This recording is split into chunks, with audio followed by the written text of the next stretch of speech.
He puka puka e tūhono ai tōna karaitianatanga ki te ao Māori. Kua ki te ahau, he pai e nei mahi ka whakahaere tonu i ngā mahi ōmua o koe tūpuna ōmua.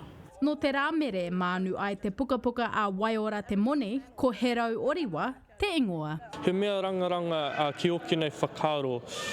He mea wānanga ki te atua karaitiana me ki ngai atua Māori e pāna ki he aha te mea pai ki ngā iwi Māori.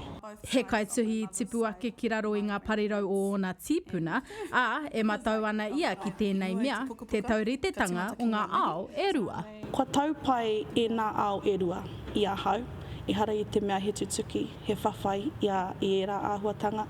Ai, he whakapono no te Māori ki ngā atua maha, ki ngā āhuatanga maha o te taiao, me te aha, he whakapono tonu ahau ki ngā āhuatanga. Nā te whakapono o tōna whānau, hei tāna, ka haere ia ki te whare karakia, hei Māori.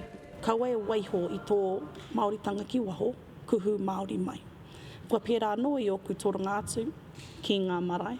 Kare rātau e mea atu ki ahau, ana waiho tō karaitianatanga ki te waharua, ana kuhu karaitiana mai. Ko tahi tau anake e te roa ki te whakaoti, e tū kaha ana ia ki runga i ōna whakapono, aha koa ngā kōrero rereke o tēnei ao. Kua rongo ke rātau i tēnā wairua tapu i mua i te tainga mai o te Pākehā. E ai ki aia, nā te ringa āwhina o te wairua tapu, e kawe tonu ana ia i ēnei mahi.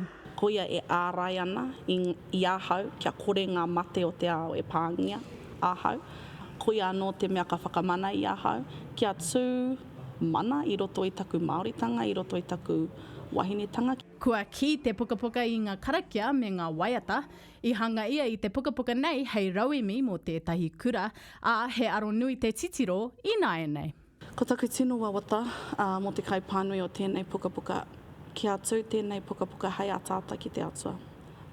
Kia pānui rātau i nei kupu, he kupu puta mai i ngā waiata o Rāwiri no te paipera, koira ka tū hei timo kai, hei timatanga, ana ka hia kai, ka mate kai rātau ki te hākari nui ko te paipera tapu tēnā. A he rite ki te himene, mā te rongo me te kite. He puka puka pai tēnei. Micah Ackroyd, Te Karere.